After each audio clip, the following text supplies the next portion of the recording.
good morning, everyone. My name is Dr. Ng. So today I will be sharing with you guys on this online workshop, which is on designing micro learning courses, all right, in the instructional way. So I hope you have taken your breakfast, okay, so we can just start this, all right. So this will be a 2 hours online workshop. If you have any questions, okay, please type in the chat box, or there'll be time where I will actually pause, okay, and then we can discuss, all right. So there will also be hands-on session where you will be sharing sharing your side of the story, okay, when designing the micro learning courses. So yeah, I hope today will be a very interactive session. Okay, so let's start. All right, I'm going to share my screen.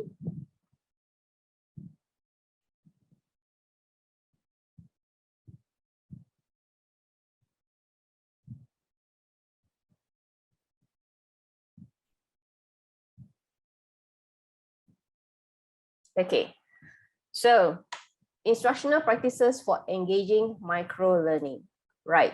I would like you all to actually, snap a picture of this QR code, or you on your browser, either on your laptop or on your phone, you type slido.com on the browser with that number, okay? They'll ask you to key the number, so key the number. I'd like you to participate in a poll. I'd like to know, there are 15 or 15 minus 6. So there's like 9 of us here, okay, 9 participants here, minus the CADe administrators, okay, right? I'd like to know, okay, everyone, have you actually created micro learning courses? So I want to know, I don't see show of hands, but just like yes or no, okay, because it's a little bit challenging for me to scroll in between the Zoom chat. So can you like click the QR code? All right, sorry, not click, snap a picture or type slido.com, okay, and key in the number, right? And tell me how many of you have a yes and how many of you have not actually done it before. Show of hands, not show of hands. Yes or no?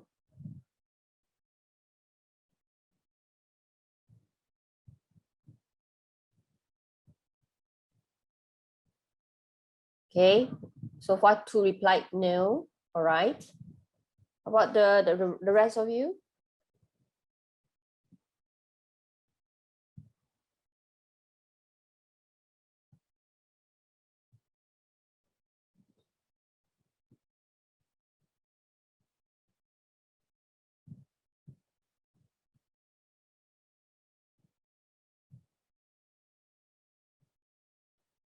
Does the rest of you have any okay, 3 said no. All right. Okay. 4 said no. Okay, that's quite a lot of no.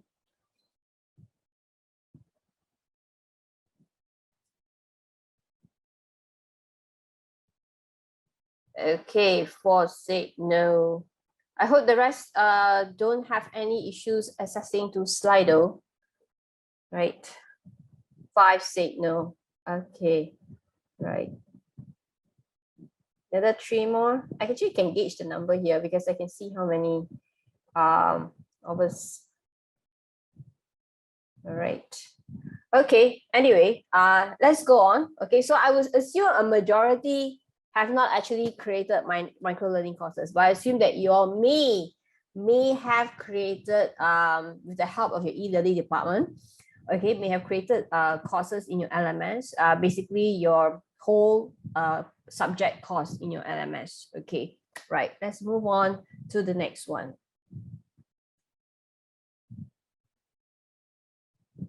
Okay, so what exactly is micro learning? All right, okay, when we talk about micro, we're talking about small, bite size, okay, but how small is it? All right, is it a 1 minute thing? Okay, is it like a half an hour thing, 30 minutes? So let's look at the definition, because micro learning has been there for a very long time. It's not new, okay, it's not new, but because, okay, of the technology, like the mobile technology, okay, the social media network, all the technology has been going on, okay, it has been rapidly increasing with many kinds of digital tools.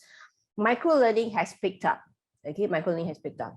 So let's look at the definition given by these experts. Okay, so first one, okay, Torgerson. All right, Torgerson, she is a pioneer in micro-learning space. She defines micro-learning as a piece of learning content that can be consumed in no more than 5 minutes. Okay, wow, that is very short. Okay, no more than 5 minutes. All right. Next one. Okay, Tipton, who is also the expert in micro-learning. Okay, that's quite a mouthful, but if you look at her, the definition given by Tipton, okay, your micro-learning creation will need to address the desire of people to learn anytime at any place, okay, meaning to say that it has to be very mobile, all right, they can access anywhere, anyhow they like, all right, so they have control in their learning destiny. That means it's very, okay, it's an independent learning journey. All right, they know where to go, how to go, all right, based on the navigation in that micro-learning course. And like what was mentioned earlier, it has to be simple, yes, and short and engaging, all right? So in any online course, irregardless micro or at a macro level, okay, an online learning course has to be engaging. So when appropriate applied, a micro-learning course, a very short one, even though it's like 30 minutes, can allow for deeper encoding. Wow, that is very high advanced already. Encoding, reflection, practice of retrieval. So basically you're retrieving, reinforcing knowledge, all necessary for the successful exchange of knowledge and learning application. All right. So that's basically explaining what is micro-learning is defined as. Now let's look at the next one. Okay, Delmio was actually mentioning this. Everybody was looking, if you look at the definition, right, the duration is actually, is usually mentioned as part of the definition. So according to Talmir, it's basically short engagements, all right, in learning related activities. So it ranges, okay, obviously a few seconds is, I doubt you can do an activity in a few seconds, all right, up to 20 minutes or up to an hour in some cases, right? That may provide, so it's a combination of a lot of learning objects, okay, content presentation, there's a review, practice reflection, behavior prompting, performance support, goal reminding, persuasive message, task assignments, there's also social interaction, okay, via forum, online forum, or other learning related methodologies, okay. Now, Kyle Kapp and Robin Deflees, 2019, okay, their book on micro-learning, short and sweet, all right, have this very, okay, very simple definition. Micro-learning is an instructional unit that provides a short engagement from in an activity intentionally designed to elicit a specific outcome, okay. So when designing micro-learning courses, okay, we must look at it. When we design, it has to be for a purpose, okay, besides being short, all right?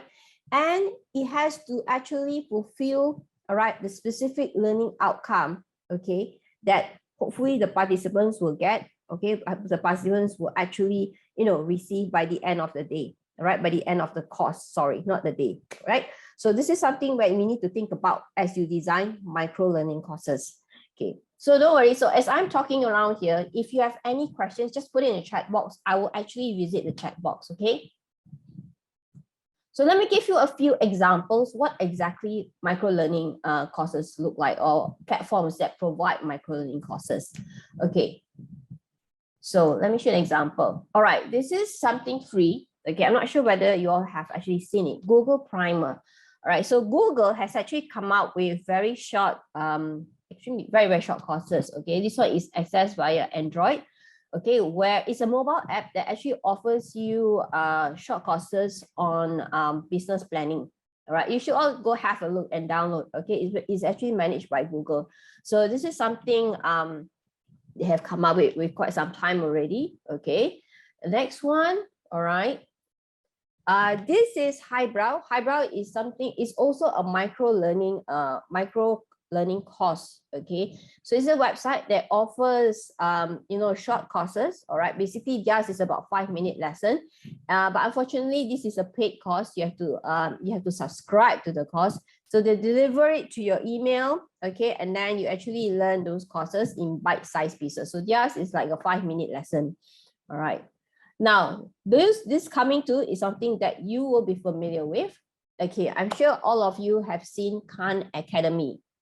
This has been it has been there for a very long time already, Khan Academy. So Khan Academy is also an example of a micro learning course. If you've actually tried Khan Academy courses, they're actually a cluster of video-based courses, okay? And then you watch the video-based courses, and then you learn specific skills, all right? Specific skills that you need to achieve. So initially it was meant for maths and science, all right? Khan Academy was actually for science and maths. So I think they've actually now grown, okay? So basically, it does actually fill up the criteria of micro learning course. Next one, I think also you, as I said, you are familiar with LinkedIn Learning. Yes, LinkedIn Learning. I hope some of you have actually seen LinkedIn Learning. All right, I've actually joined some of the courses before LinkedIn Learning. Now, LinkedIn Learning courses is a very good example of micro learning. Okay, they have video based, and their courses, their videos are very short. And in fact, there'll be one course with only 1 videos, or one course with 3 videos, and it's actually stacked up, okay, those courses, and then it become a very big course at the end. All right, so actually you should try LinkedIn Learning. So there are many very, very short courses, and in fact, you should look at how they created their videos. All right, but that will come into that in the later part of the course, all right, in this online course. But this is something you can actually look into to get some inspiration on how to design a micro learning course. Okay, right. So now we are going to, okay, let's go into business. We go into the planning and designing. Now, I know that there are a lot of platforms out there. We have Talent LMS. I know some of you use Moodle, okay. I want to see, let me try this, okay. I want to see a show of hands, all right. How many of you all are using Moodle as your LMS? A show of hands. Or, oh, okay, Muhammad Hafiz, there's a thumbs up over there. All right. If you have something other than Moodle, maybe you can type in a chat, what learning platform are you using? Okay. Can anyone type something on the chat box? Okay. I want to see what other learning platforms that you're currently using.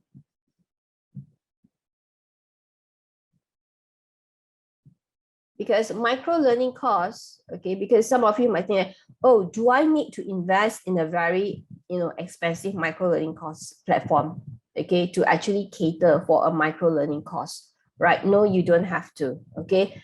Micro learning course can be in any form. Okay, I see a chat here, okay, Moodle and Microsoft Teams. Okay, Muhafiz wrote there Moodle and Microsoft Teams. Okay, how about the rest of you? All right, Christina, Halima, Hasdina, I can read names because we're using Zoom and it's quite a small class here. All right. Anyone want to add on? Okay, so some of you, because right now I'm from INSEF, so we design our micro learning course, okay, in actually Moodle. All right, so you can do that. You don't have to invest in a very expensive a platform. Of course, if you have the budget, why not? Because it has all the bells and whistles, it has all the features. All right, it has all the AI features, but I know it is very expensive, right? So for us who have a budget constraint, we can actually put, okay, micro learning course even in like Google Classroom, okay, even in like Moodle. All right, it's just that you need to fulfill, okay, the basic characteristics of a micro learning course. All right, the basic characteristics. So let's go into that right now. Okay, let's go in there. There's a lot of windows here. All right, so the first thing when you do, okay, so let's clear off what you have, your existing knowledge here.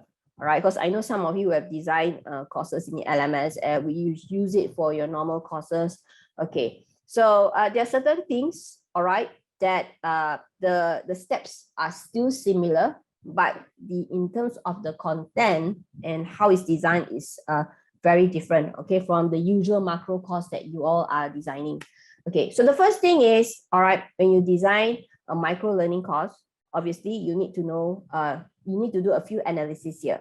We look at learner, we look at the demand, we look at the goal, and we look at course content.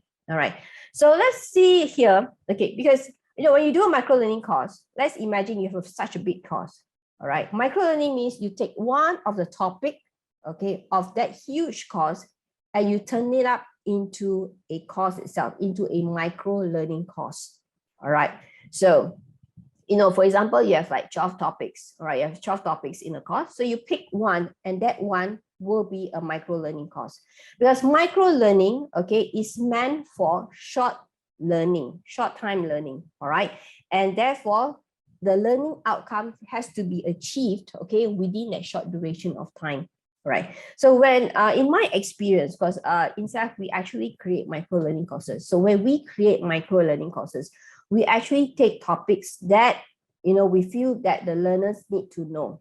All right, the learners need to know, and it's something that the learners also need to pick up on that skill. So it has to be relevant. All right, it has to be relevant here. Right. So the demand of that so-called content that you're designing. So once we extract out, okay, we extract out the topic, all right, we start looking at, what exactly you want to achieve, okay, from the said topic. So there are learning outcomes and learning objectives that you have to still do, all right? And the learning outcomes and the learning objectives is very, very specific, okay? And it has to be achievable here, all right? So once you have decided, okay, on the topic, all right, and also of course the learning outcomes, okay, or the learning objectives that you want to fulfill, the students should fulfill at the end of the day, all right, only then you start designing the course content. All right, now learner analysis here would be if you are designing for for your students, okay, I think that will be quite easy. All right, so learner analysis is fine. But if you, let's say you're creating a course for the public, okay, you're creating a course for the public, something that is outside your organization. All right, so you have to make sure, you have to look at, you have to state down what exactly the learner needs. All right, what exactly the prerequisite the learner should have. Right, so micro learning course doesn't mean have to be like a basic course. It could be an advanced course. It could be an intermediate course. Okay, intermediate level, the proficiency level of the topic. Right, but provide that you have to inform, okay, exactly what the learner need to have, or the learner already have, okay, in order to pursue the course. So it has to be very clearly mapped out. That is very, very important. Okay, so we shouldn't jump into like, oh, I want to do this topic. Okay, then you jump into designing content. But in the end, you don't have many people signing up. All right, or if they sign up, they could not finish the course. All right, so you have to be very clear on these first few things. Okay, right. So this is all right. Let me close this. Right. So as I said earlier, okay, make a list of potential topics you would cover in a micro learning course. Then narrow it down. So narrow the topics down. All right. And after you narrow it down, okay, you identify the specific performance indicators. So basically the learning outcomes and the learning objectives, right? And also before you jump into the content, you have to start, designing the outline. Okay. What exactly is the outline that you want to achieve for each learning subtopic? Because, excuse me, so because you might want to, because you'll be actually curating. Okay, you'll be curating, you'll be collecting resources, all right, to actually fit, okay, to fill up, okay, the knowledge, okay, that is required for each outline. All right, so how much do you want to put in? Okay. So, but remember this micro learning course. So there is a certain threshold you need to state, all right? So you yourself would know how much that you need to put in, all right? So so that you can control, so that it's not too much and that it becomes too detailed and it doesn't fulfill the learning outcome that you want the learner to have at the end of the day. Okay. So the next thing you need to do is also to draft a brief description for each subtopic, all right?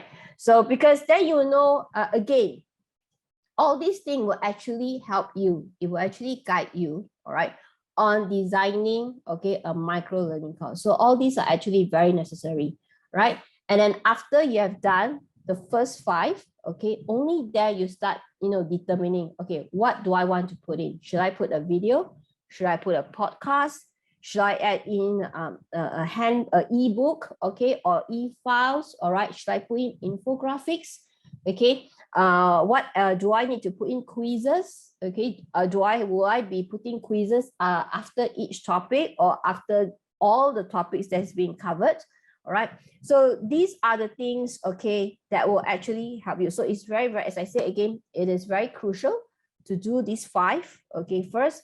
Only then you start, searching for how exactly you want to present it to the learners. Okay, any questions so far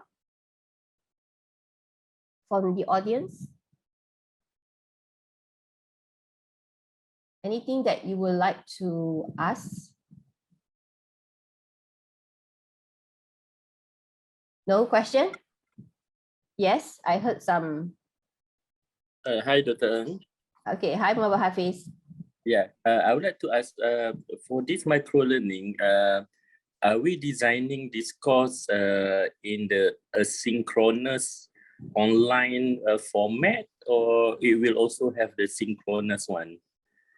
You mean asynchronous, you mean?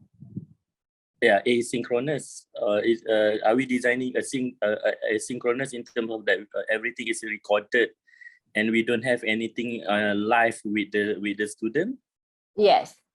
All right, because micro-learning course, okay, is something that they can do independently. So this is something that goes without, okay, the learners. But if you wish to design a micro-learning course, okay, but it rarely happens, all right, it rarely happens, because I know the one that you're asking is, should we have like a live webinar, a live talk within that so-called short course?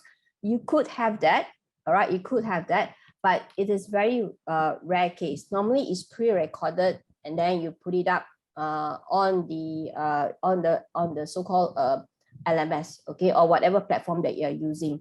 Right, so normally we will not advise you to have a live webinar or a live talk during a micro-learning course. Have a pre-recorded version, okay, you record the talk, okay, and then you put it up in the course, the micro course itself. All right.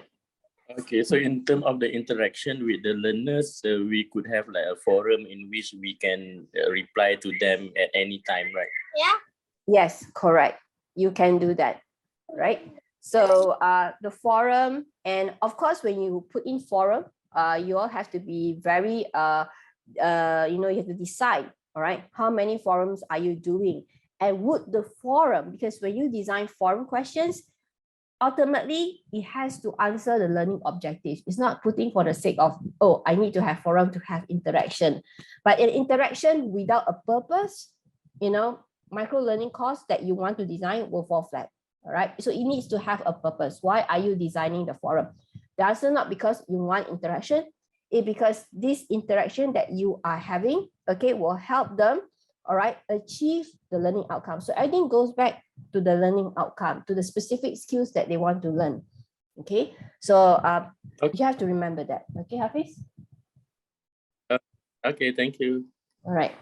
Okay, so that is something that you all need to tie it back. Okay, always remember, it goes back to the learning outcome. It goes back to the learning outcome, right? So that it will control how you design the activities. Okay, quizzes or forum or other things. All right, it will guide you. Okay, you will not go off, okay, the line.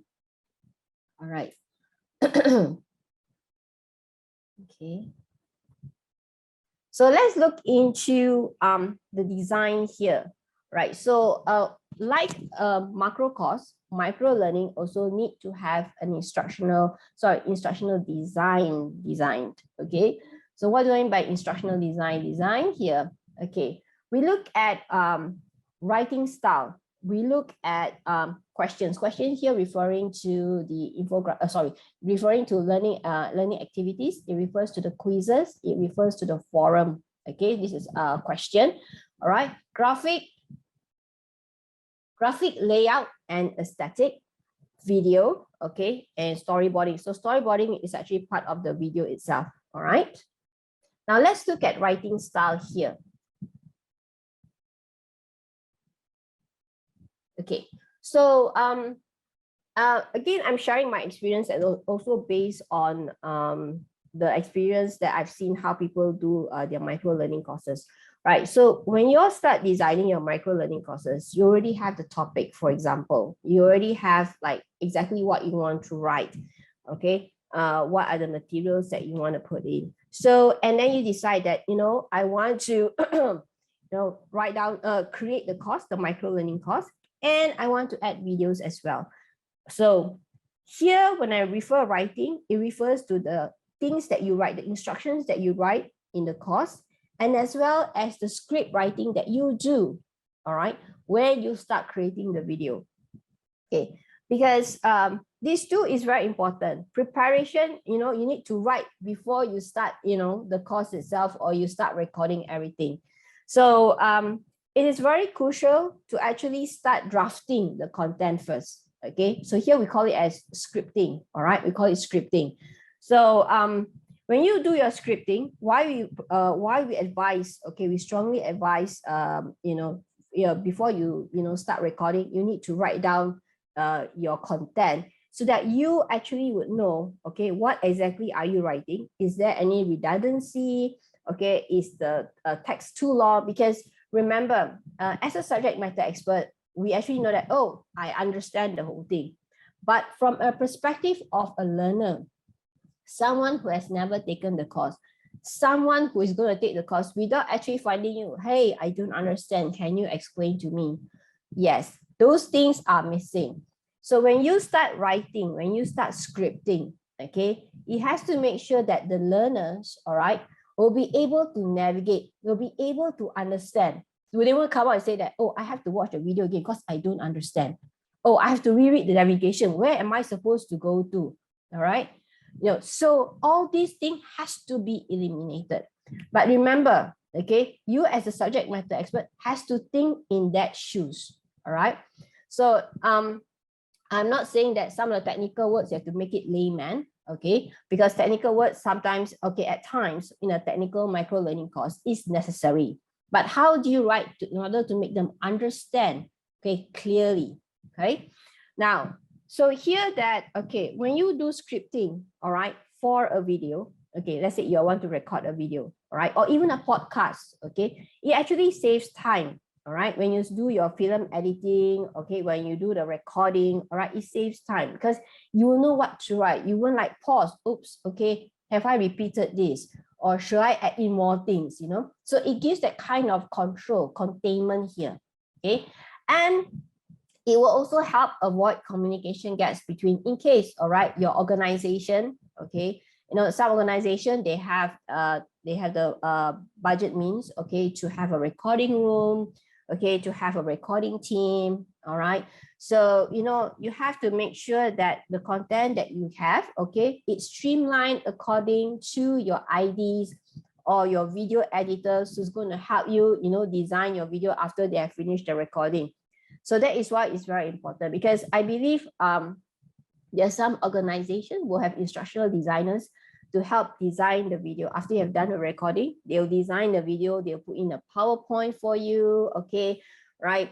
So, you need to make sure that that content is for the video editor to refer as they design the video. So it's very, very crucial here, right? So, and ultimately, okay, it helps you to streamline your educational content. Okay, so you get to actually cut, okay, a lot of redundancy here, right? Now, so when I talk about this, okay, we look at clarity, coherence, and being concise. It's very important. Having recording something, okay, for recording a video, it's not something that we should, get carried away. It's like it's not about you, it's not about me showing off that what I know. Okay, you have to, we have to not think about that, because some people, they get carried away, so they went on and on and on and on and on. Okay, and then in the end, it took a long time, okay, for the students to understand, because they don't know where you're going. Okay, they'll be going round and round and round, all right, but it doesn't answer the learning outcome at the end of the day. Okay, so this is something that when we design, okay, a video for micro learning, we have to make sure that, okay, it has clarity, it has coherence, and it has to be concise here. Okay, so what do I mean here by clarity? Okay, long winding sentence with either a number of commas or absence of commas at appropriate places, or the excessive use of unrequired commas can confuse your learner. Because we tend to have a sentence within a sentence, all right? Sometimes, we kind of like, we unintentionally doing it. We have a sentence within a sentence, all right? So, have it short. I'm not saying like short with like 5 words, but short to the extent that there is no many sentences within a sentence itself. So you have to cut it out, okay, to make several sentences, all right? So that is even better because students, they understand, okay, this sentence lead to the next sentence, lead to the next sentence. So there's a pause for them to able to digest as they watch your video, all right? They understand. So when they read, they pause. Okay, a full stop. Then they pause. Okay, I understand this part. Then I go to the next sentence, all right?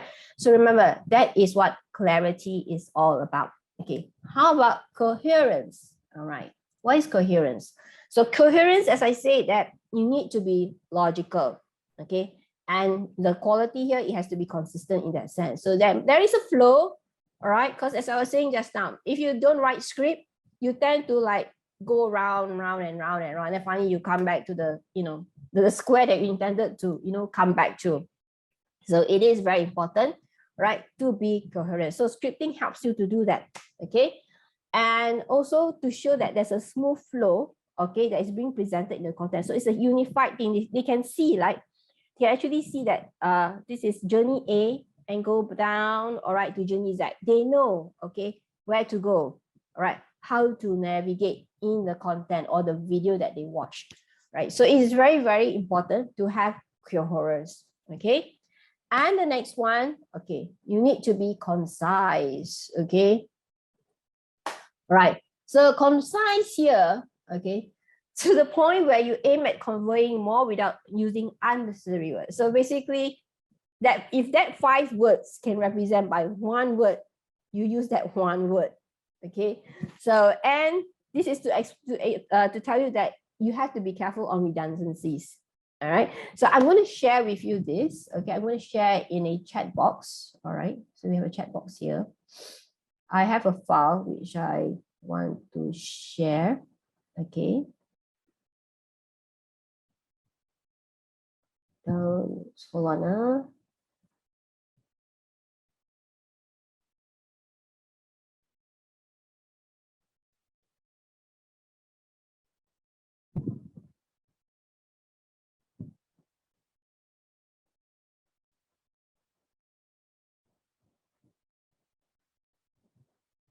All right, there we are. So I'm going to share this with you. Okay. All right, I already shared the file on the chat box. Okay, I've sent it. I want you to download and open this. Okay, so I've actually extracted this from, if you all cannot, please tell me that you cannot access to it, okay? But if you all have, just give a thumbs up or, no problem with that. So basically, this is a list. I found this in a website. Basically, how do you, less wordiness? So there's an A to Z, okay? It tells you that, certain things are redundant, certain things repeat itself, okay? So you can just cut it off into 1 word, all right? So there's A to Z. Not everything is filled up. We try to get as many as possible here, okay? So this is something that, you can actually practice, all right, as you're writing your script, okay? In your video as well as in your instructions, all right, when you are designing, okay, the course content, all right, the course instructions in your micro learning course. Okay, so this is something that it will come in handy, all right? Okay, so I want you to try an activity here, see whether, you can actually do it, okay? I'm going to share with you a Padlet. All right, hold on. Sorry, Dr. Ng. Yes. see any link in the chat. I'm not sure about others, but I didn't see any link. Can you repost it? It's not a link, it's a PDF file. Can you see the PDF file, Hafiz? Did anyone actually see there's a PDF file which I uploaded in the chat? Anyone? Yes. Yes? Yes? Okay. Hafiz, Yasminani got it. The rest as well. It's not a link, it's a PDF file. All right, right. Because I'm joining on mobile. I will convert to. Oh, okay. That's why I didn't. All right. No problem. No problem. I will join on the other device. Sorry about that. That's okay. Okay. So I'm going to share a link. All right. And this is a link now. It's a Padlet link. I want you all to try, okay, on wordiness here and see whether you can replace it with one word. All right. This is something, an activity for you all to do. I'm going to paste the link here. Okay. Can you click on the link? All right. And I want you to try. I'm giving you like, those of you in the same organization, you can discuss with your friends, okay? And you just, Padlet, you just click on the plus sign. Okay, I'm going to stop sharing. I will share the Padlet. Okay, this is it. All right. So I want you to, so these are like a list of phrases, but it can be replaced with one. And the final activity here is a sentence. Okay, I want you to read the sentence and see that how much can you delete and make it into a sentence of like maybe 8 to 9 words. All right. So I'll give you roughly about now it's 9:40. Okay, I'm giving you like until maybe 9:50. Okay, about 10 minutes to try this. Okay. You just put in your name as well. Okay, you just have to click plus here. All right. And then your subject is your name. I want you to write your name. Okay. And then write something which is the possible answer. There's no right or wrong here. So no worries. All right. It's about sharing. Okay. There's no right or wrong. So I want you to, guess. See who can guess, to use the right word for it. Okay. Give you 10 minutes. So brainstorm. Let's do this. Sorry, Dr. Ng, I'm now on the different device now. Can I request for the PDF again? Oh, sure. No problem. Let me upload it. Thank you. It's okay.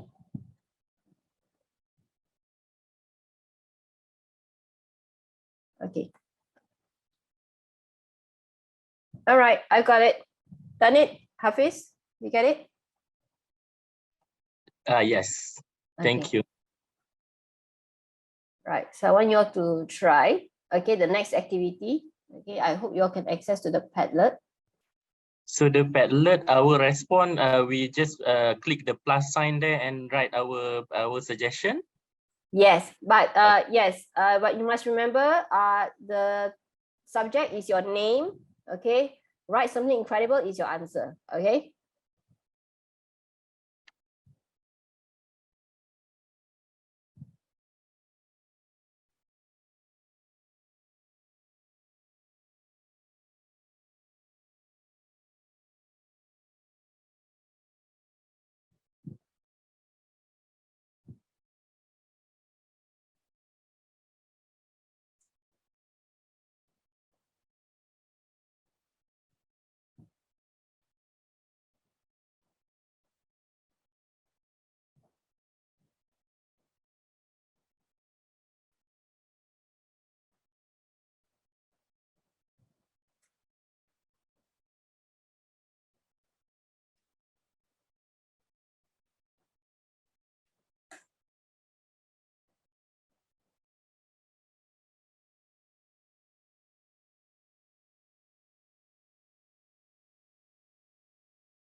Okay, now let us see, all right, what some of you have written.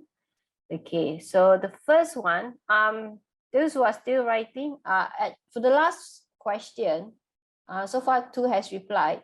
1 has given very short answer, smartphones. Hafiz has given us slightly longer. Okay, the rest of you, perhaps you could try, right? Sorry, before I give you the answer, possible answer, okay, you might have something else, right? Okay, so you all do have able to actually put it in one word. For example, the first column, the reason for that due to the fact, okay, so in fact or reason being, okay, right? Second one, although, regardless, okay. On that note, based on the conditions. And then the fourth column, importantly, it must, okay, all right, most important, significantly, right, it is crucial that,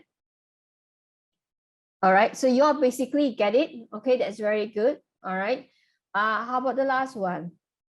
Okay, the last one, so far only Hafiz and 1 person actually replied. Not sure about the rest, what happened, why? Okay, you have not attempted it yet.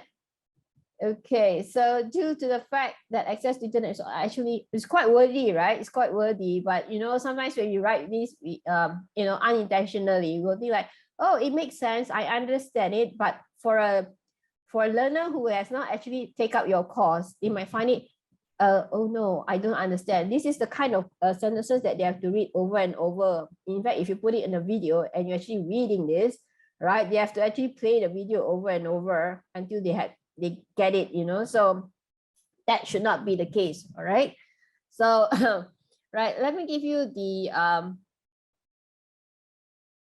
answer for this. Okay, all right, answer is this.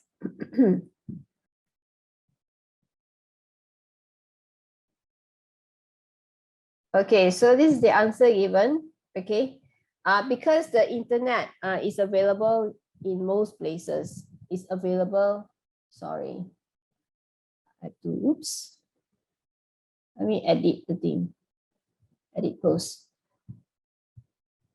In most places, all right, let me put the background blue. Okay. Okay, so this is the answer. Because the internet is available in most places, users often prefer portable devices. Okay, so it is actually cut down to this this very, very short sentence. Yeah, even Hafiz, you got it right as well. Okay, that is very short, that is very good. Okay, very concise. So that was very good, you know, what you have done. All right, so for those of you, okay, I hope you are able to get what I'm trying to share here, right? So when you're writing sentences, okay, so be careful on, you know, not so being so wordy. Okay, so let me stop share, and then I will go to the next slide.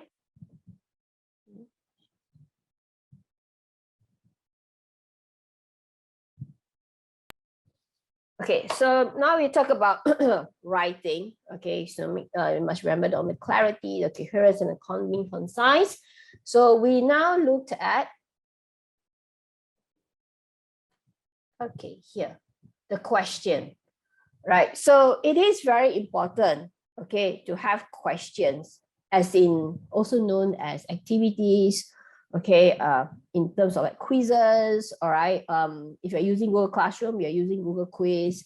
If you're, I'm sure if you have your own platform like Moodle, you're using the quiz features as well. There's many functions there, right there. And also, you can also have online forum discussion. But as I mentioned earlier, it has to be with a purpose. Okay, it has to be with a purpose, right? Because micro courses can give macro impact, so it has to be designed quite well. So make sure the questions that you give, it has to be very engaging. All right, so there's, you know, they're actually engaging with the course. The learners are engaging in the course, and it encourages interaction and collaboration among learners, which also allows them plenty of, you know, of opportunity for feedback and reflection throughout the course. But having said that, all right, having said that, when you put in quizzes, when you put in forum, all right, do also make sure that you do come in and check at the same time. Because, okay, imagine the first person who joined your micro learning course. The first or the second person put in a question, okay, and there's not many replies, all right? But of course, I know the intention of completing a micro learning course at the end of the day is to get a certification. But it will be good, okay, to have the facilitator, okay, the person who manages course, to go in and, you know, actually reply to the first or second person, all right? So that, you know, the person know that, because remember, the forum questions, all right, are with a purpose. It's actually to fulfill, okay, the learning outcomes, okay, to see whether he has actually able to get the skill, able to identify, able to recall, or able to analyze, okay? So you as a facilitator, okay, will actually have to go in and check it whether, you know, the person has actually answered correctly. I know there are certain features in certain LMS platform that allows the facilitator to actually evaluate the forum, okay? Google Classroom, I'm not sure, I don't think so. That one, because I don't use Google Classroom, but I use Moodle a lot. I know Moodle allows the facilitator to actually evaluate, all right, the forum post, okay? So if you don't have the time to reply, okay, you could actually, you know, evaluate, all right, whether it's on a, you know, either you give a grade or point, okay? But eventually, because the person will want to know whether he or she has actually fulfilled it, either whether the answer that he or she replied is actually right there. So don't leave the person feel like, okay, I write it in, but I know I don't get any responses. This is different from quizzes, because quizzes, right, you can actually self-set it up. Okay, quizzes can self-set, where, you know, when they answer the question, if they get it wrong, you know, the correct answer will appear, and then and also they have chances to, you know, try until they get to the right I would say the right number of questions they're supposed to reply in order for them to get the cert. So quizzes is different, right? But for feedback and reflection, okay, you may have to come in, all right, to actually, you know, to check, all right, and to, you know, point out whether the person is on the right track or not.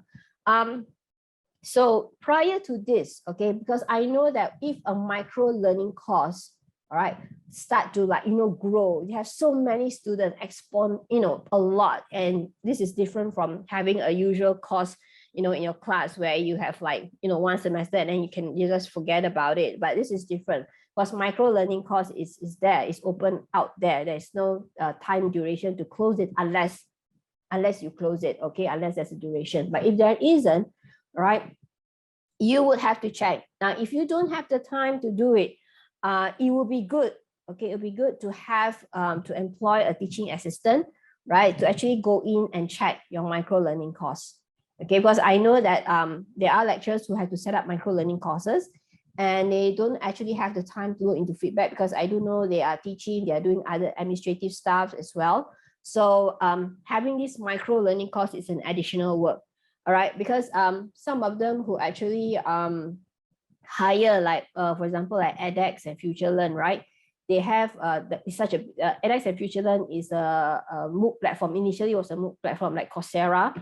Okay, they do have people, because they have a team. They have a team that actually go in and check the forum posts. They do have, right? They have a dedicated team.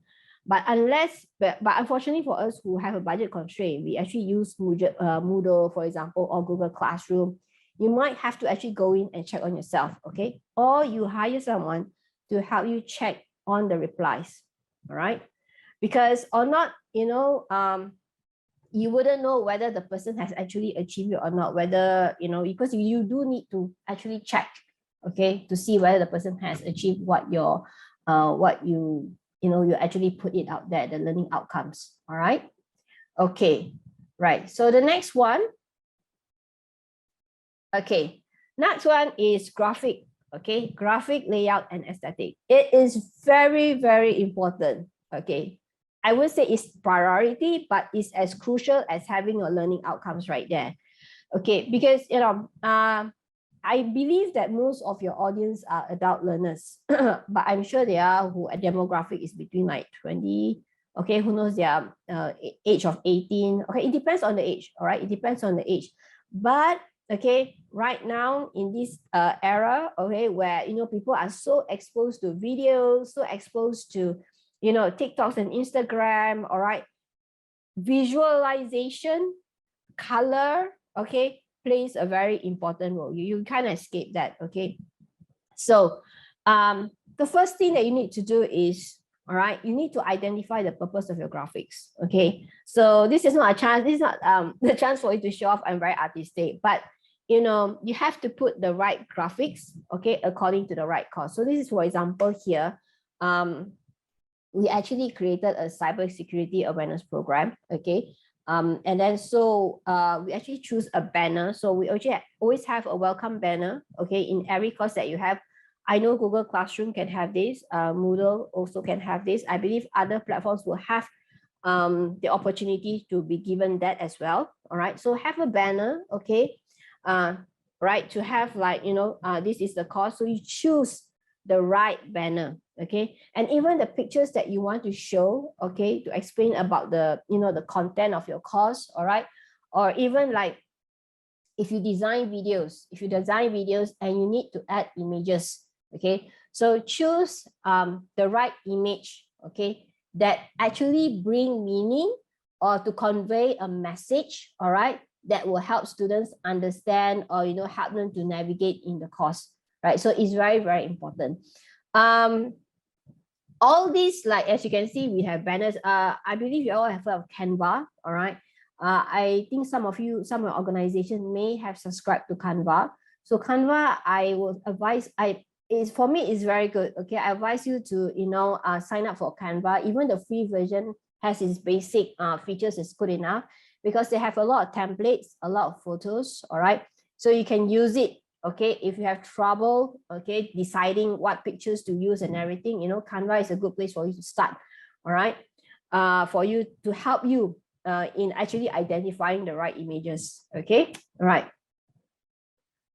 So, and also be careful with your color choices here, right? Yes, color plays a very important role. So I'm giving you an example here. So you have this color wheel. So you have the contrast and you must have like contrasting colors. As you can see from my PowerPoint here, okay? I love to use a lot of white, okay? And my wordings are all dark, okay? So that you can read as well, all right? So, or if you're using a black background, okay, the fonts have to be, white. And if you're using images, you have to be very careful of if you're choosing, like, make sure it doesn't overlap with the font and make sure that the font can be read clearly. So the color choices that I choose are also very minimal. I don't put too many colors. I know I'm using blue, okay, most of the time, all right, blue and black, and that's it. I'm always minimize, so don't get into like too many Christmas tree colors, okay, or rainbow colors, all right. So the safest choice, white, black, and then you can choose whatever font color that you want, okay, black, blue, all right, or dark green, okay. So, this is something that you need to practice actually in order for you to choose the right color choices.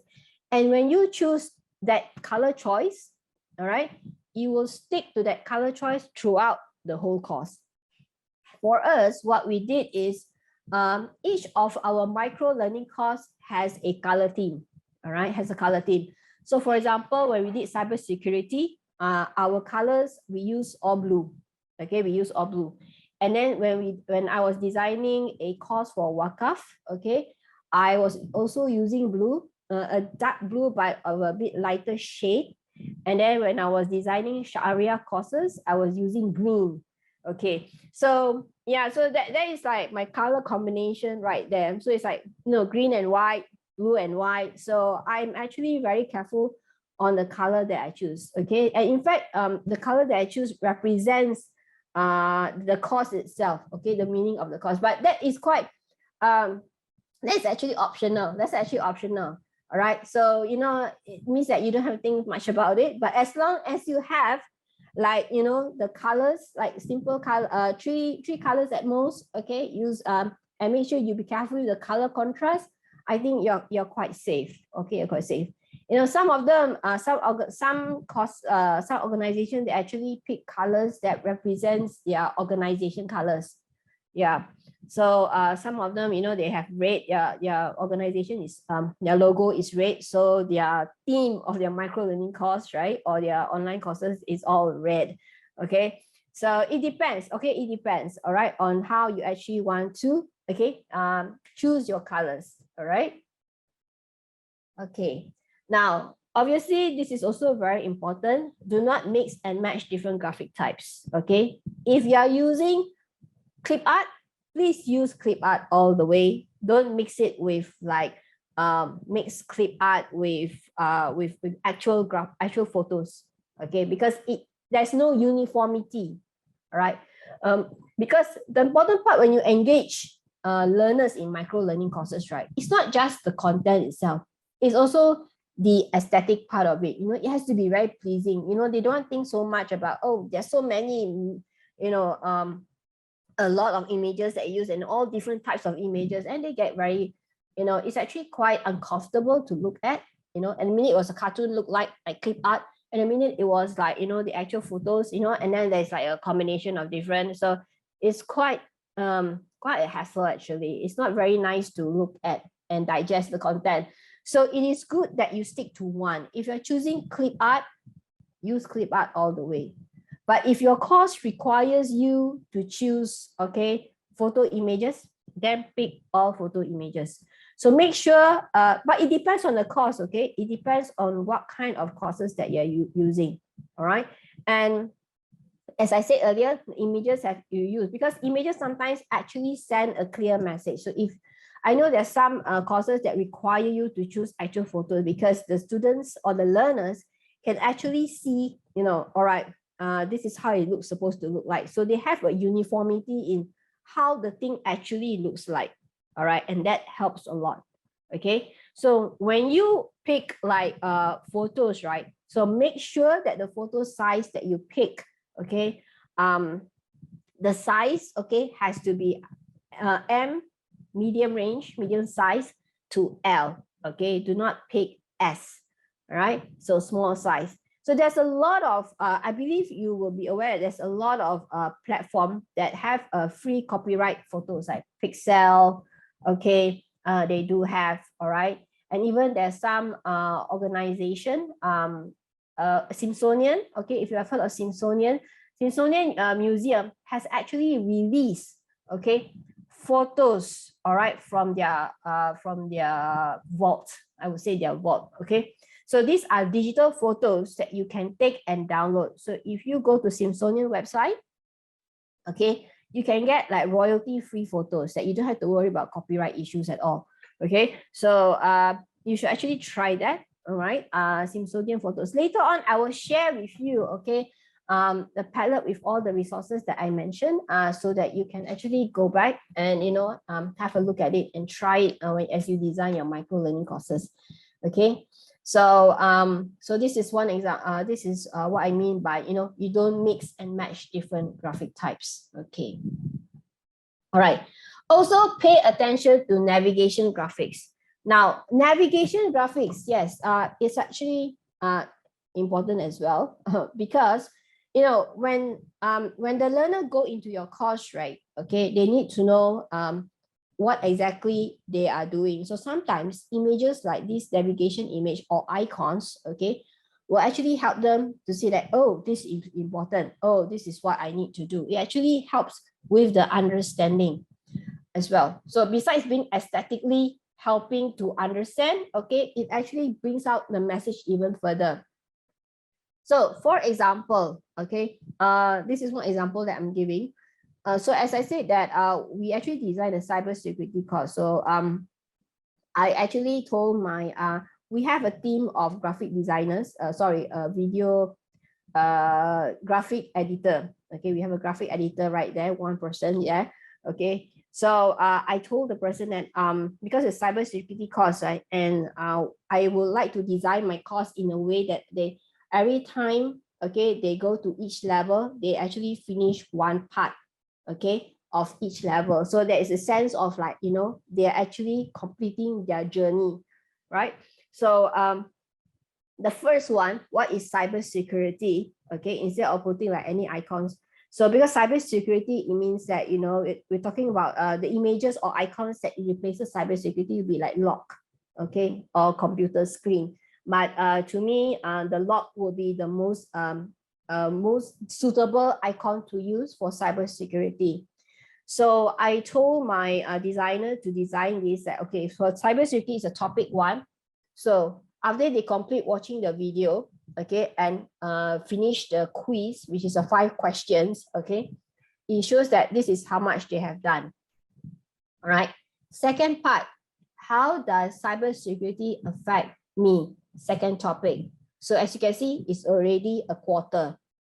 So as the learners look at it, they know which range they are in right now. So as they finally finish it, okay, they have actually achieved all the skills given, because each part, all right, they have actually quizzes, okay, but the icon itself, the full icon shows that, okay, finally I've done it. So it's kind of like a motivation, okay, it's a motivation to complete the course, right? So when you design navigation graphics, think about, you know, how do you want it to help the learner. So in my case, all right, besides telling them how much they have completed, it's also a form of motivation that, hey, I finally have done it. Yeah, I'm almost there. Okay, because remember, micro learning course, they're alone most of the time. All right, they're alone. So, you know, sometimes when it's online, right, you know, they don't feel like when they go out, sometimes they don't come back, okay, because if you read in research paper, right, there are a lot of courses, micro learning courses or MOOC courses that students sign up, they don't complete it, right, unless it's certification, unless, you know, it's like a very important cert that they have to complete, you know. But sometimes, you know, like there are certain courses they sign up, but they never complete it, you know, they just stuck at 5% and they don't come back. So that is something kind of like is a risk. All right, so how do you mitigate that risk? Okay, so one way, okay, is to have this navigation. All right, so it gives you that kind of motivation, a push. All right, in the sense that, oh, I actually have completed the course. Okay, right. Okay, is there anything at this point that you all want to ask me? Any question?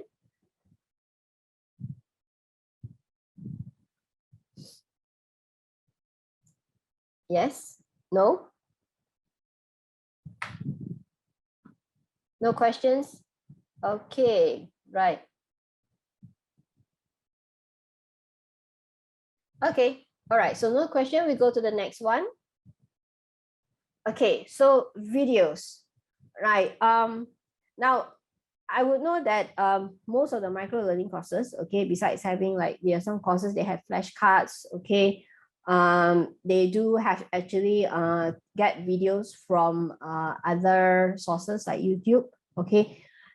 There are also some organizations that design videos on their own, all right, and so when you design videos on your own, okay, there are certain things that you need to take note of.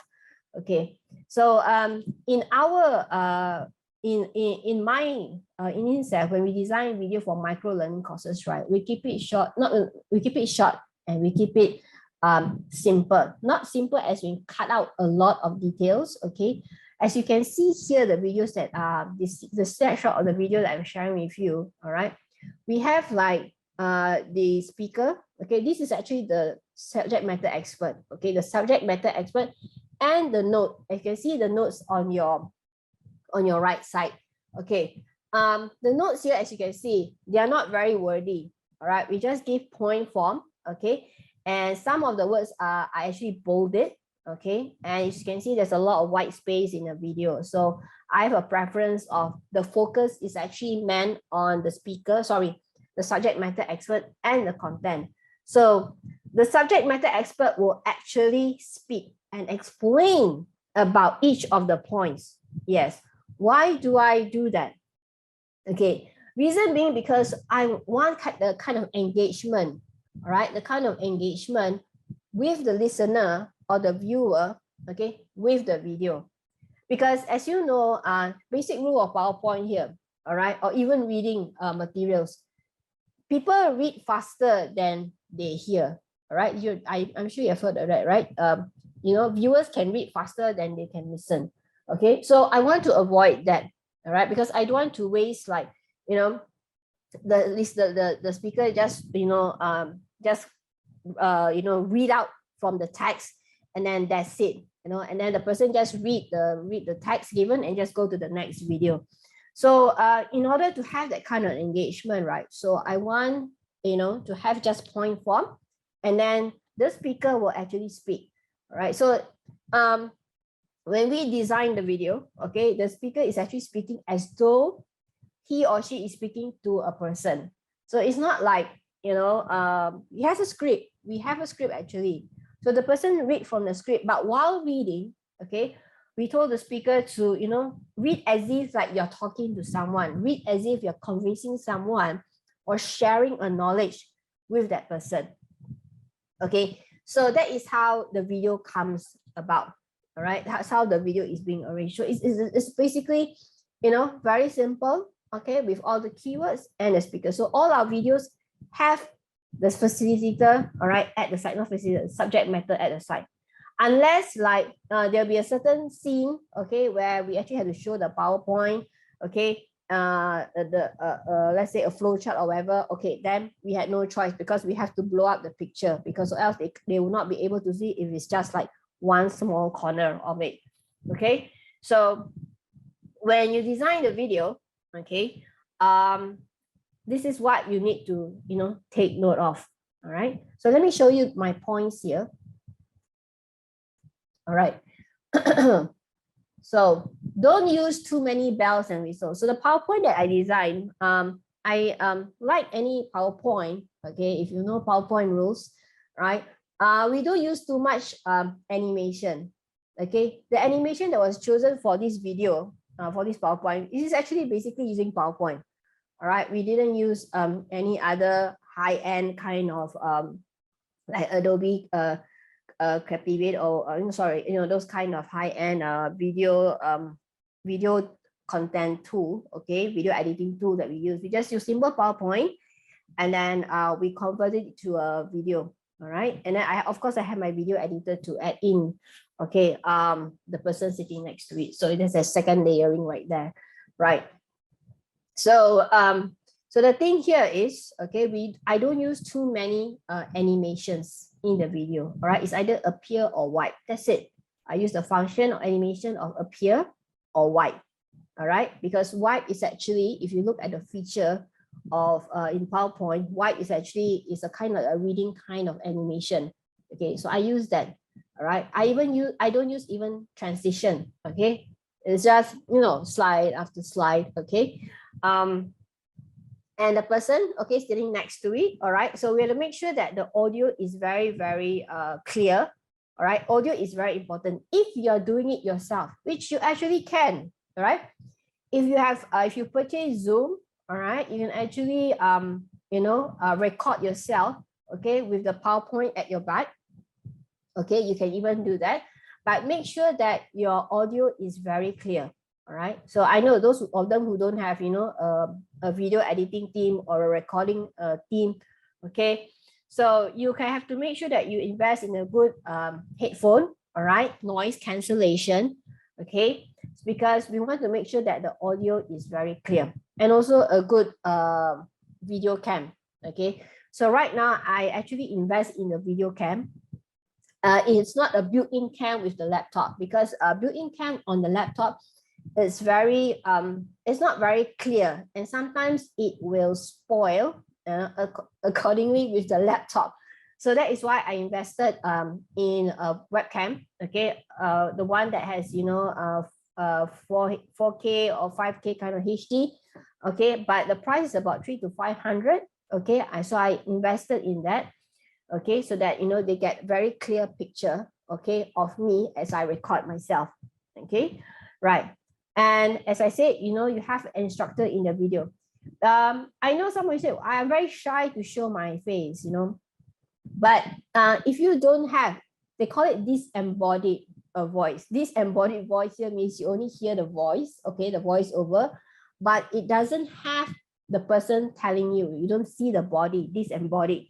Now, if you do that, high chance that, you know, there is no interaction, okay? There's no engagement. Remember, you know, Maybank logo, humanizing banking, the word humanizing, human, all right? So it shows that even though online, right, okay, you need to show your presence in the way. Your voice is not enough, okay? So you need to show that you are there, so that, you know, when the person is like as if he's talking to you, the learners know like, okay, I'm actually conversing with the person, even though it's not directly conversing, but, you know, you are there, okay, even though in a video format, okay, it's like, oh, all right, I know this person, okay, I'm able now, I see, you know, based on facial expression, body language, I feel interested, because as if I'm actually listening to a lecturer talking in a classroom, okay. So that is why it's very important to have an instructor in the video, okay, not the disembodied, all right,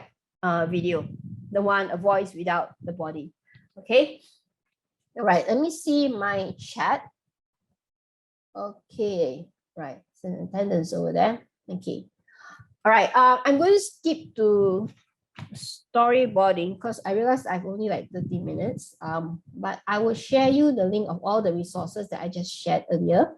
Okay. And I want to go to a very important part. Okay. Which is the framework. Sorry. All right. So this is a framework when you design your micro learning course. Okay. So you look at welcome to the lesson. Okay. Awaken prior knowledge. Now, awaken prior knowledge is optional. I'll go detail one by one. Review key points. Okay. The content, discussion, review key points again, the basically recap, and assessment. So these are the instructional method. The second middle column is the instructional method. And the last one is what is the object that you use, all right, to support each instructional method, okay, for the purpose of each structural element here, all right. So this is the things that you can choose easily, okay, the object that you want to design, but the instructional method, okay. So welcome to the lesson here is basically like what are things the student need to do, need to know, okay. And you can explain a little bit briefly about the lesson, all right. So when we design micro learning courses, right, we actually have welcome to the lesson. You can write it, yes, you can write a simple one, okay, but last time, I think a few years back, you know, writing is okay, but you realize that sometimes video plays a very important call here. Or if you feel like, you know, video is not yet, you're not ready for that kind of video, okay, you don't want to do that, you can replace it with a podcast, all right, an audio cast, sorry, not a podcast, an audio cast. So you record your voice, okay, and then, you know, you put and embedded it, okay, in your learning management system, which you use to host the content in your for your micro learning course, all right, you can do that as well. But I believe video is actually quite helpful in a sense, okay, quite helpful. You know, I know some of you say, how about if I use video with animations and, you know, avatars and everything? I think it's okay, it's fine for a welcoming to the lesson. But if you are doing content video, please don't have avatar kind of explanation. It's good to have an actual person, okay, explaining the content rather than an avatar. All right. So welcome to the lesson is different because it's kind of informal thing where you welcome the students. Okay, say hello everyone. All right. So it's a very short video. It's like 1 minute. If you watch LinkedIn Learning, if you actually subscribe courses in Coursera, they do have welcome videos. Okay, they actually the lecturers, okay, or the subject matter expert will actually have sit in the empty room, okay, and then they will explain what exactly the course is all about. Very short, 1 minute, and what you're gonna get in 1 minute. So it's very, very simple. Okay. So when you design scripting, so you need to be scripted as well. Okay, the welcome to the lesson has to be scripted. And when you're designing video, okay, or when you're recording yourself, you have to be kind of like animated, okay, so that they feel like, okay, you know, this is something because it's kind of motivation push. All right, if you actually, you know, have a lot of gesture, being animated, all right, looks interested, okay, then they will like, you know, they get motivated to finish up, to start and finish up the course as well. Now, so we have awakened prior knowledge. Now, awakened prior knowledge is to see how much they understand. Now, this is optional. I just said just now it's optional. You don't have to do it, okay? But you want also can, so that, you know, the student can check whether this is what, how much they know. So by the end of the lesson, okay, they see how much they have achieved and they can, you know, compare, all right, whether they have done that kind of learning. And it's also for you as well, because sometimes you want to see what kind of students that you have. And then at the end of the day, have they achieved, all right, the skills that you actually want them to achieve in that course itself. Okay, so again, it's optional, but in my courses that I design, I don't have awakened prior knowledge. I have welcome to the lesson, and I go straight to content. Okay, I go straight to content. Keep reviewing key points here will be basically, you know, what are the topics, okay, that we are going to recap. So it can be done infographic. Okay, you can actually, you know, type it up, no problem. Or you can even put it as part as your welcoming video. Okay, so you can put it all together, but don't try to go as long as, you know, 5 minutes, because there's no hook in it. All right, there's not much of formal content that need to know, they need to learn. Okay, because all that goes under content. So keep it really, really short, like, you know, 2 minutes or less. Okay, and then content, you can go like between 3 to 5 minutes, and that's it. That's the like max of it. Okay, so you have content. All right, so content here will be either in video.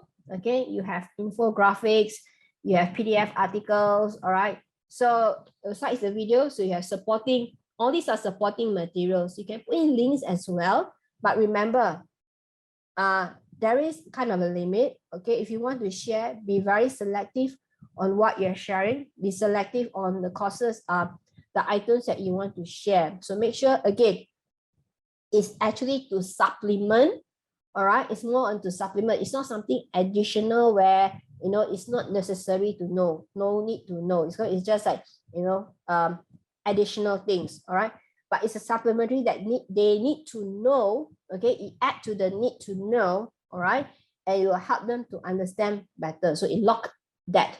All right, so infographic, video, okay, PDF articles, and then we have discussion.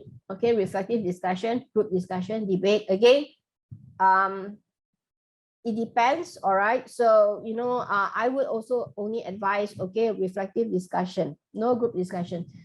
Basically, group discussion could be a little bit challenged to manage. Okay, because as I said, if your micro learning course explode in the sense that, you know, it goes big, all right, it'll be something very a challenge to manage. So just go to like, you know, reflective discussion. All right, individual reflective discussion, that is more than sufficient. Okay, to have that kind of community of network. All right, in that micro learning course. Okay, and then finally a recap. Okay, reviewing the key points. All right, this is something that you can do as well. Again, it's optional. All right, it's optional. And of course, the last one, which is very crucial, assessment. Okay, inquiry, quizzes. Okay, so it could be a Moodle quiz or a Google forum. Now, micro learning course, when you need to set up your quizzes, make sure that the students can attempt, you know, because sometimes you will have like a limit, like, okay, you need to achieve like 70%. Okay, you have to answer 70% correct. Right, so you have to give opportunity for the student to answer, you know, give as many chances as possible. All right, for them to answer until they achieve the 70%.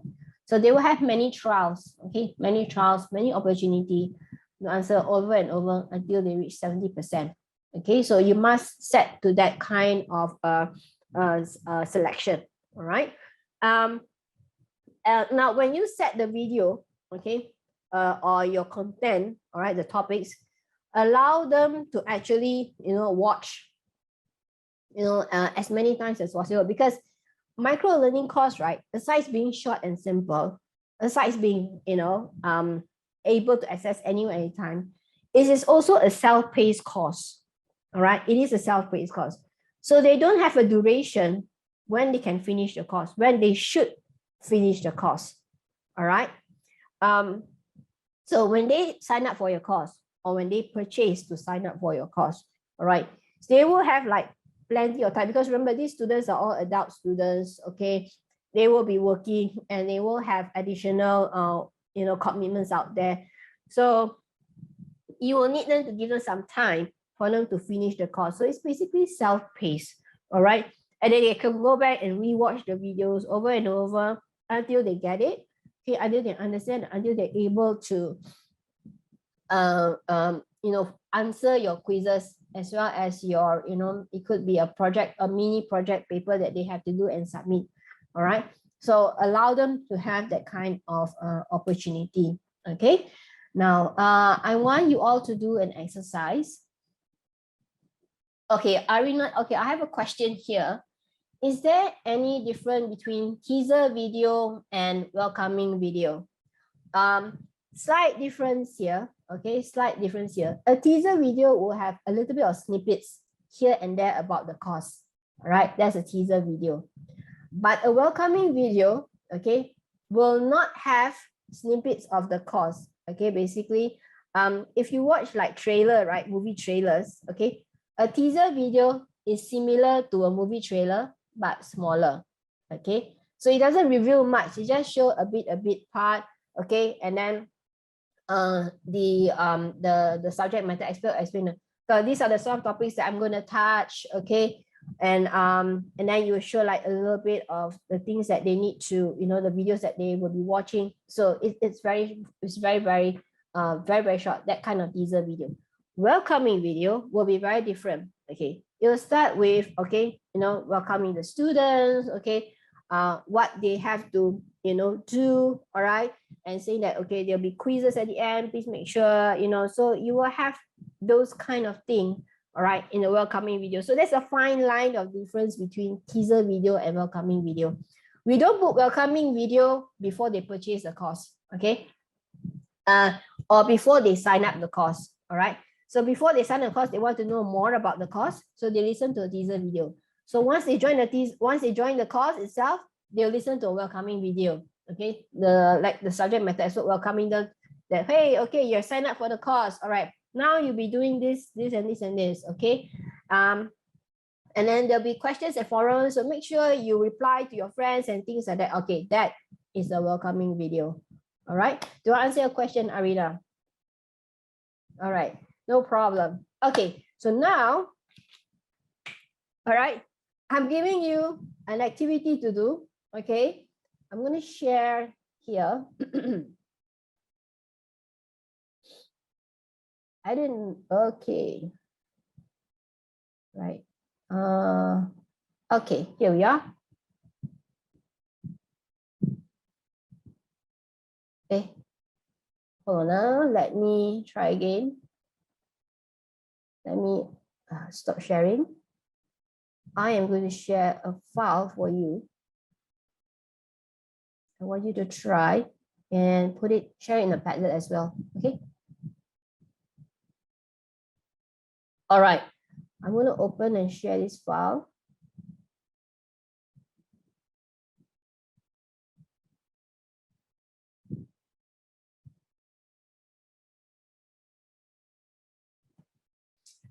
All right.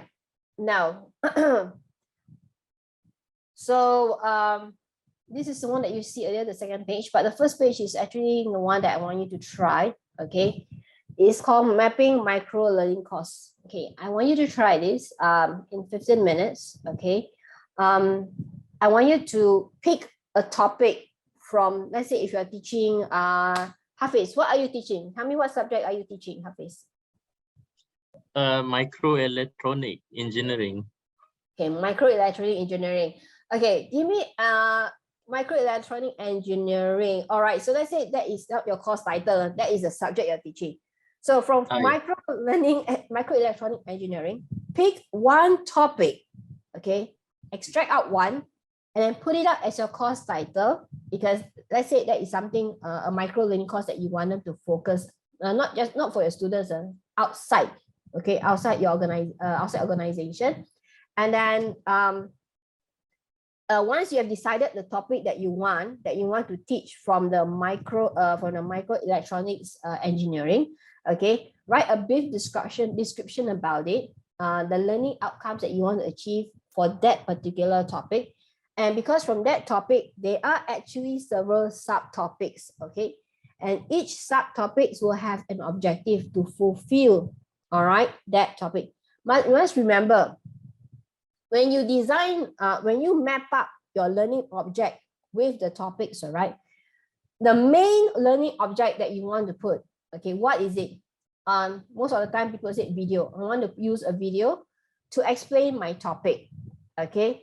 So let's say some of you say, what happens if my video is like, 10 minutes long, all right, for that particular subtopic? So you might have to break it up. This is to help the student to digest the information into chunk sizes, okay?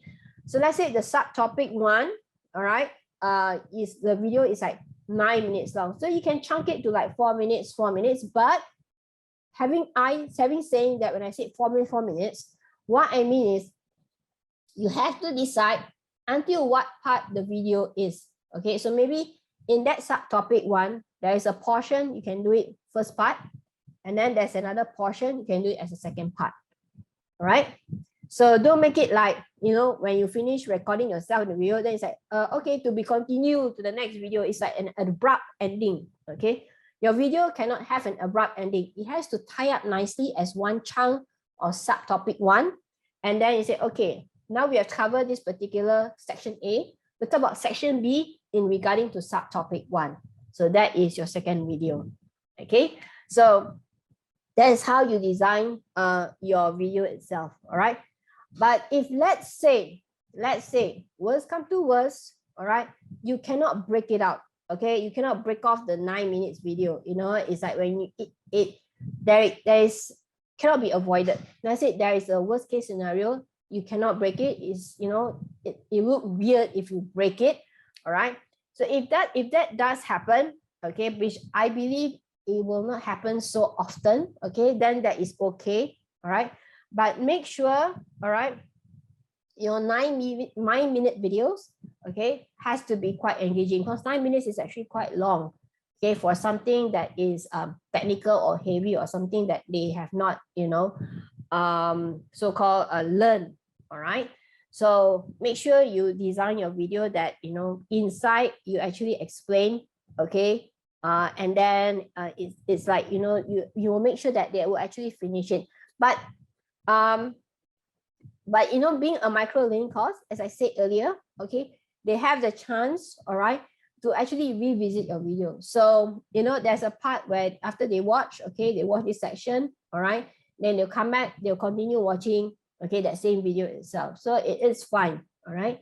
But as I say, if you can actually split the videos at 9 minute or the 15-minute videos to different sections, okay, of the same subtopic, please do so, all right? It will help the students, zoom in or narrow it down even further. It will help them to understand the skill even better, okay? So your objective, no more than 3, okay? So the objective is what they gather from the video, all right? So when they watch the video, they say, okay, this is the objective that I learned. Okay, so on the video, are able to identify, able to list from that particular topic, from that particular video, okay? So you will do the same for all the 6, okay? I'm giving you like 15 minutes, all right, or to write this down, okay? Learning outcomes, so don't go too much, okay? Don't go too many, don't go too many, okay? About 4, just to fulfill that. And the learning outcomes is break to even further with the objectives, okay? So I want you to do that on your own. If you have a partner, you can do your partner right now. And then I'll share you a Padlet link, and then I want you to upload it, and we'll see with everyone what you have done so far, okay? All right, so can you start now? 10:40, so about 10:50. Okay, 10:50, we will, finish up the activity. All right. Okay.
Okay, great. We have Hafiz who has just finished.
All right.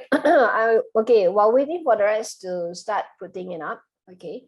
Let's see what Hafiz has shared. It'd be good to have maybe perhaps at least one or more person. Let me download the thing.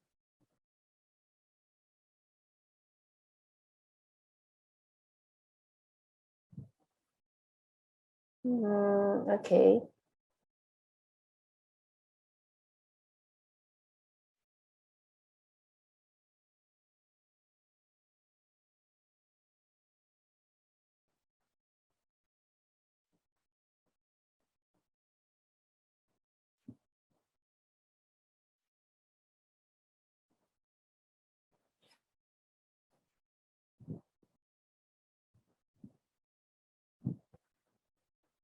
Share this.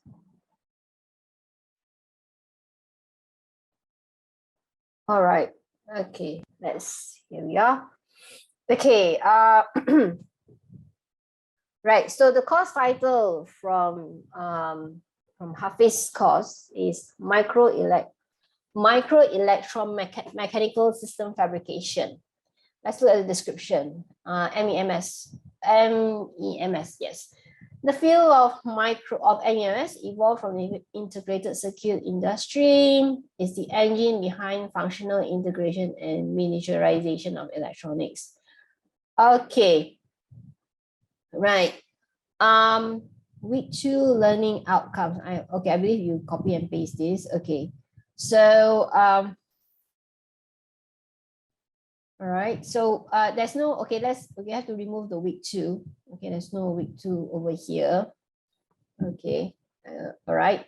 So course outcome, the ability of the students to explain. So learning outcomes, all right. So okay, I would say able to explain the MEMS fabrication process. So basically we're looking at the process, all right, and then able to describe the principle of operation of semiconductor services, explain the fabrication process steps of semiconductor devices, and able to explain the fabrication process steps of MEMS devices. Okay, and how many topics are there? Okay, 3. Semiconductor devices. So to revisit the semiconductor devices, all right, these are the ones. And then semiconductor devices have fabrication, sketch cross-section diagram, and mass signs. Explain the semiconductor devices. All right, and MEMS devices have fabrication, sketch the cross-section diagram. MEMS device for the third one. Sorry, I copy paste from the second objective. Okay, all right.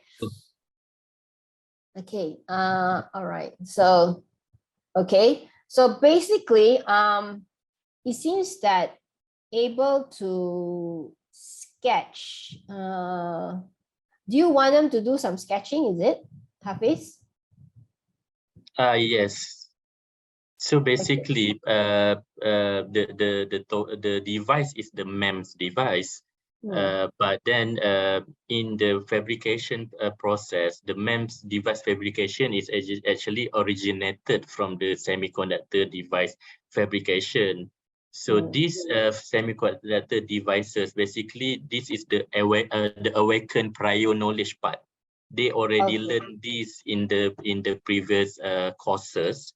So that's why I put the revisit of the semiconductor device, just to recap the devices that they have used before, but they never learn how they to fabricate that device. So basically, in order to explain the fabrication process, they have to sketch the step-by-step cross-section diagram. Okay. So yeah. All right. I presume this is in an intermediate course, right? If let's say these learners, if let's say like we open this to the public, okay, we open your micro learning, this micro learning course to the public. I believe that this is for those with prior knowledge on semiconductor devices, correct? Yes. Yeah. You can actually open this to public. Let's say we not limit this to the students, okay? We limit to the students, like not your students from your university, but students outside from other universities, okay? Let's say they want to take up your course, all right? Yeah, and then, in fact, for people from industry as well, actually. Yes.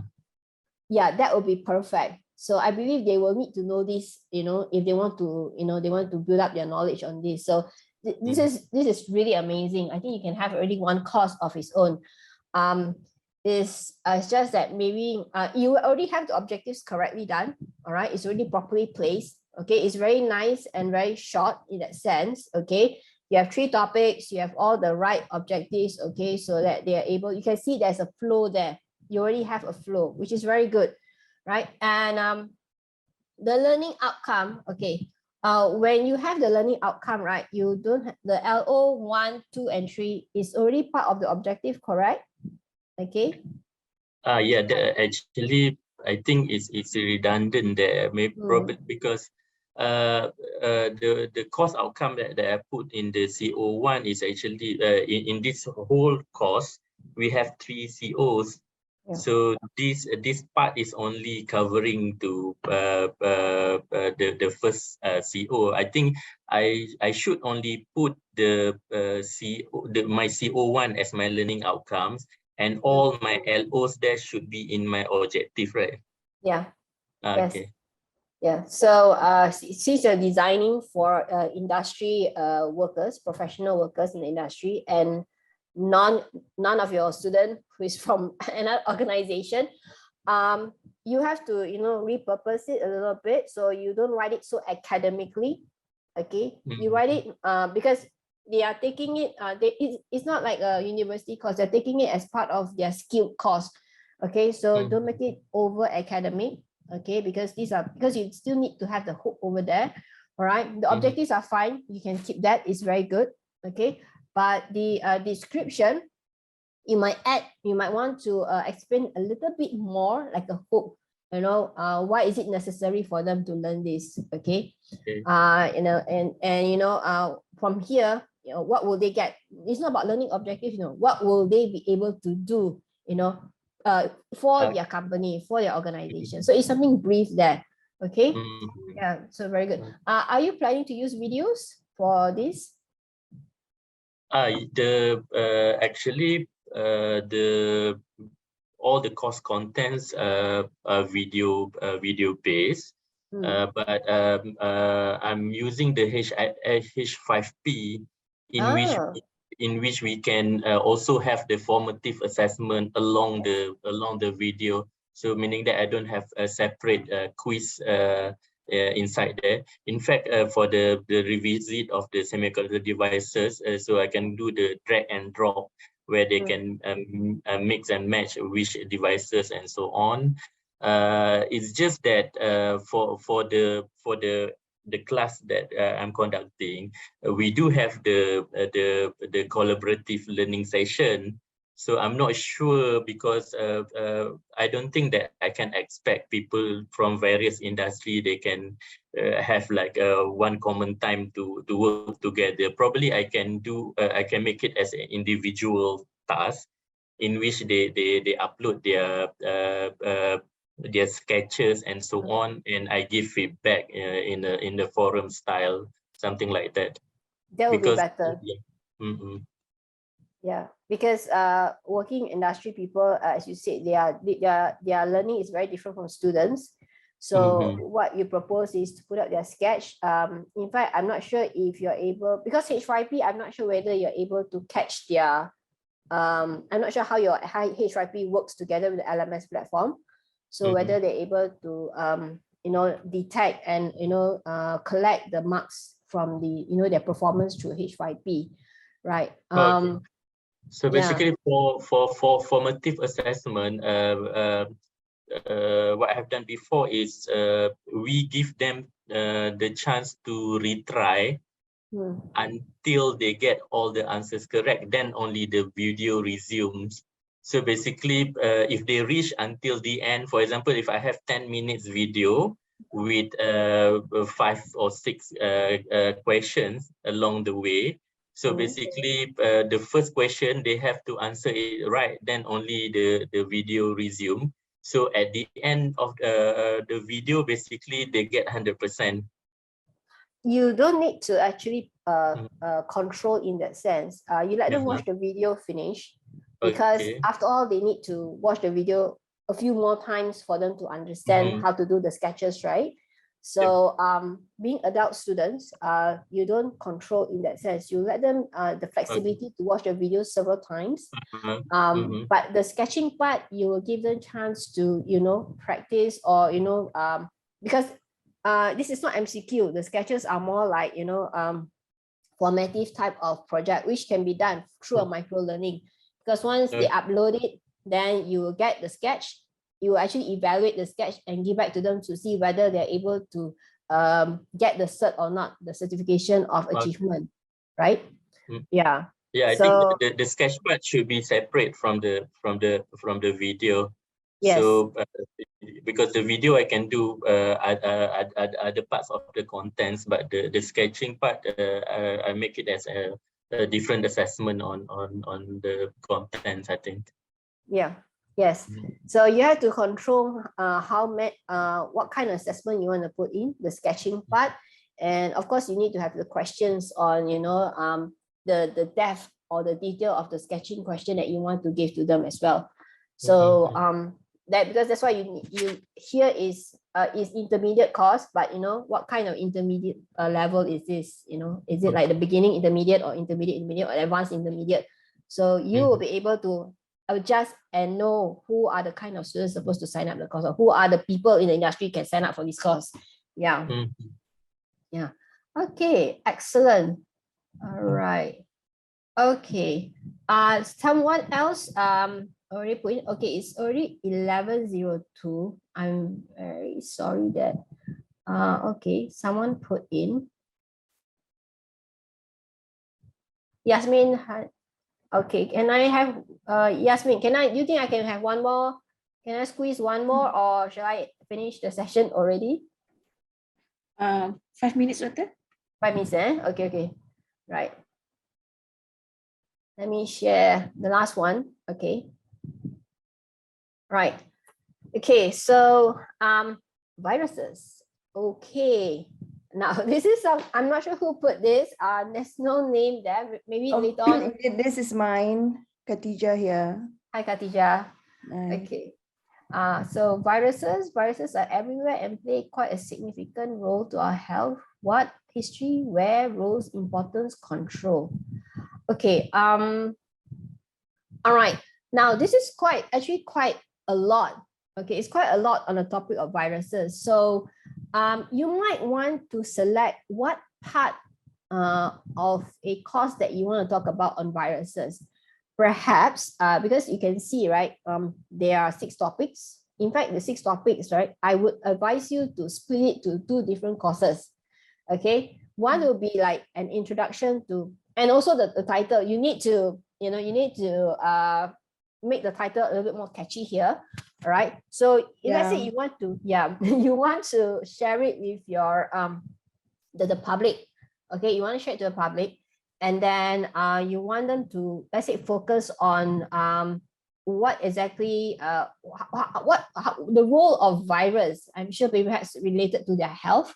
Okay. And you need to have a catchy title, something that they know. By when you use course title, they know that, oh, I'm learning about this. Okay. Oh, I'm able to use this for my my everyday life, for example. Okay. So perhaps even like the control. Let me see your control here. All right. Just fashion certificate and vaccines. Perhaps control itself, can be one course of its own. And then what are viruses, history, where are viruses found, and roles and importance, okay, will be one micro learning course itself. And control is another chunk of it. Because I'm not sure, Khatijah, perhaps control has a lot more things to cover. Will that be the case, Khatijah? Yeah, it depends on how many hours we have for each of these topics. So you just give us about 15 minutes. I just put down just short, titles. That's all. No problem, no problem. So looking at here, my advice would be to split into two. Control itself is one topic, one micro learning course, because I believe there's a lot of subtopics you can do under control. And then let's say the beginning course, right? The introduction to let's say viruses and your life, for example. Okay, viruses and your life. Yeah. So of course, the topics will have to be, I just followed this from the top. It's just, these are just bullet points, but the topics, of course, they will be very catchy. And many of the videos will be actually taken from other videos. That's no problem. Okay. No problem at all. So you will need to have like a uniformity kind of video. So I believe you will know what kind of video would actually be suitable for each of these topic. And but I guess you need to choose the kind of video that is somehow that they can relate to. Because I'm not sure whether because like videos from non-Malaysia videos, okay, not the local videos, local context, will they be able to understand, all right, whether the Malaysians, okay, our local shore people be able to understand, some parts that, the kind of on the video information. Okay, so you could be very selective on that. Or I believe you will have some PowerPoints of your own, right, when you're teaching this subject. I just want to know if I use other people's videos, do I need to have permission if it's on YouTube? No, usually if it's on YouTube, right, it's meant to be out there. But in your micro learning course, you will say that this is taken from which organization. So that is like acknowledging that this video, it doesn't belong to you. It belongs to this organization. Yeah. And I won't need to have permission, right? Because it's YouTube. No. Yes, correct. Right. Yeah. So yeah, and I believe it'd be great if you can actually collate design a video based on the PowerPoints that you have. Yeah, that'd be great. And you as the person who who explain it, because if we were to relate this with local context, right, I think you will know better, you will know more in a sense that you're able to the audience, all right, Malaysian audience will know like, oh, okay, this is something I can relate to, that kind of stuff. So yeah, it'd be good to if you're interesting, if you come up with a micro learning course on viruses and the relationship with viruses and relationship with your life, that kind of topic, as a micro learning course. Yeah, that will be very, very interesting. Yeah. Okay. Right. Okay. All right. I think okay, I will stop here. That's very good sharing. Is it Dr. Khatijah? Yeah. Okay, I will call you Dr. Khatijah. All right. Thank you for sharing, Dr. Khatijah, on your on your course, on your mapping of micro learning course. It'd be great if you put it up there, as I said. Okay. So I think if there's no further question, any other questions that you all wish to ask in regards to this online workshop? Dr. Ng. Yeah. Okay. From what I understand now, for the if we if our learning outcomes or objective and learning activities are all related to the cognitive, I think it looks possible to me now. What from your experience, how about if we have something related to the psychomotor and affective? Is it possible to do the same as the framework that you have shared before? Yes, it's possible. Even if I were there's a platform called Masterclass. Masterclass have psychomotor courses. They have tennis from Serena Williams, and also chess from this very famous chess player. So these are psychomotor kind of courses. So it is possible. It's just that more effort need to put in on recording, because it's all action, right? Psychomotor. So there'll be a lot of videos on that. And at the same time, quizzes is possible also.